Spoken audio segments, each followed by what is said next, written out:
తెలంగాణ ప్రజలకు ఆ రోజు ఎప్పటికీ మర్చిపోలేని రోజు. తెలంగాణ ప్రజలకు ఆ రోజు చాలా ప్రత్యేకం.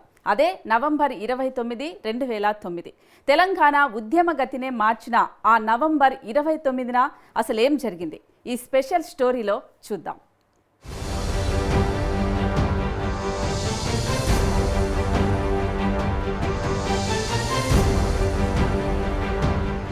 తెలంగాణ చరిత్రలో కొన్ని రోజులు ఎప్పుడూ మర్చిపోలేని విధంగా ఉన్నాయి. వాటిలో నవంబర్ 29 చాలా ప్రత్యేకమని చెప్పవచ్చు. ఆ రోజు ప్రజల ఉత్సాహం, నిరసన భావాలతో తెలంగాణ ఉద్యమం మరింత శక్తివంతమైంది. తెలంగాణ ప్రజల హక్కుల కోసం, ప్రత్యేక రాష్ట్ర సాధన కోసం కేసీఆర్ ఆమరణ దీక్ష ప్రారంభించారు. ఆ దీక్ష తర్వాత ప్రజల నుంచి పెద్ద ఎత్తున ఆందోళన వెలుగులోకి వచ్చింది. ఆ రోజు కేసీఆర్ సచ్చుడో తెలంగాణ వచ్చుడో అనే నినాదాలు ప్రజల గుండెల్లో ప్రతిధ్వనించాయి. ఈ దీక్ష కేవలం నిరసన కాదు, తెలంగాణ ప్రజల ఆకాంక్షలు, సంకల్పానికి ప్రతీకగా నిలిచింది.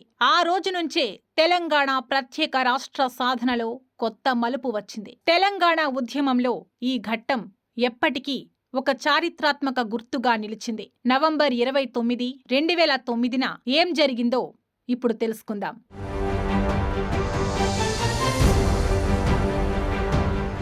దీక్ష చేపట్టే ముందు రోజు నవంబర్ 28న కేసీఆర్ కరీంనగర్లోని తన నివాసం చేరుకున్నారు. తర్వాత నవంబర్ 29న సిద్దిపేటలో దీక్ష ప్రారంభించేందుకు అక్కడకు ప్రయాణిస్తుండగా అల్గునూరు చౌరస్తా వద్ద పోలీసులు అడ్డుకుని అరెస్టు చేశారు. అరెస్టు తర్వాత కేసీఆర్ ను మొదట ఖమ్మం జైలుకు తరలించారు. అక్కడ ఆయన ఆరోగ్యం క్షీణించడంతో డిసెంబర్ 3న హైదరాబాద్లోని ఒక ప్రైవేట్ ఆస్పత్రికి తరలించారు.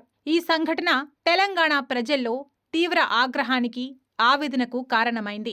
ఈ సంఘటన తెలంగాణ ఉద్యమంలో ప్రజల సంకల్పాన్ని మరింత పెంచడానికి, ఉద్యమాన్ని విస్తరించడానికి ఒక మలుపుగా మారింది. ప్రజలు, వివిధ సంఘాలు, రాజకీయ వర్గాల నుంచి వ్యతిరేకత, నిరసనలు విస్తృతంగా పెల్లుబికాయి. ఆ క్రమంలో కేసీఆర్ సచ్చుడో తెలంగాణ వచ్చుడో అనే నినాదాలు మారుమోగాయి. ఈ నినాదం తెలంగాణ ఉద్యమానికి మరింత ఉత్సాహాన్ని ఇచ్చింది. కేసీఆర్ అరెస్టు తర్వాత తెలంగాణ ఉద్యమం ఉధృతికి చేరింది.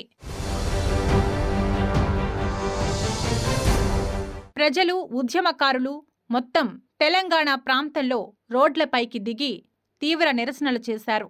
బస్సులు, రైళ్లు పూర్తిగా నిలిచిపోయాయి. ఈ పోరాటాలు తెలంగాణలోని అన్ని జిల్లాల్లో వ్యాపించాయి. ఈ సమయంలో హైదరాబాద్ ఎల్బీ నగర్లో శ్రీకాంతాచారి అనే యువకుడు తెలంగాణ రాష్ట్ర డిమాండ్ కోసం పెట్రోల్తో తనను తాను కాల్చుకుని ఆత్మహత్య చేసుకున్నాడు. ఈ ఘటన తెలంగాణ ఉద్యమానికి మరింత బలం చేకూర్చింది. శ్రీకాంతాచారి ఆత్మహత్య గురించి తెలిసిన వెంటనే కేసీఆర్ కన్నీళ్లు పెట్టుకున్నారు. కానీ ఉద్యమాన్ని ఆపకుండా ముందుకు సాగారు. అరెస్టు తర్వాత కూడా కేసీఆర్ తన దీక్షను వదులుకోలేదు.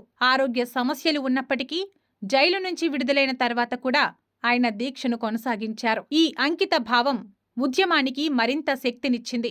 ప్రజల తీవ్ర ఆందోళనలు, శ్రీకాంతాచారి బలిదానం, కేసీఆర్ దీక్ష వంటి సంఘటనలు కేంద్రంలో కాంగ్రెస్ అధ్యక్షురాలు సోనియా గాంధీని తెలంగాణ ఏర్పాటు చేసే విధంగా ఒత్తిడిని తెచ్చాయి. ఈ పరిస్థితుల నేపథ్యంలో కాంగ్రెస్ కోర్ కమిటీ ఢిల్లీలో అత్యవసరంగా సమావేశమైంది. చివరికి డిసెంబర్ 9, 2009న రాత్రి 11:30 కాంగ్రెస్ ప్రతినిధి పి. చిదంబరం తెలంగాణకు ప్రత్యేక రాష్ట్రమిస్తామని అధికారిక ప్రకటన చేశారు. చివరకు శ్రీకాంతాచారి బలిదానం, ప్రజల భావోద్వేగ పోరాటాలు, కేసీఆర్ దృఢ సంకల్పం వంటి కారణాల వల్ల కేంద్రం తన విధానాన్ని మార్చుకుంది.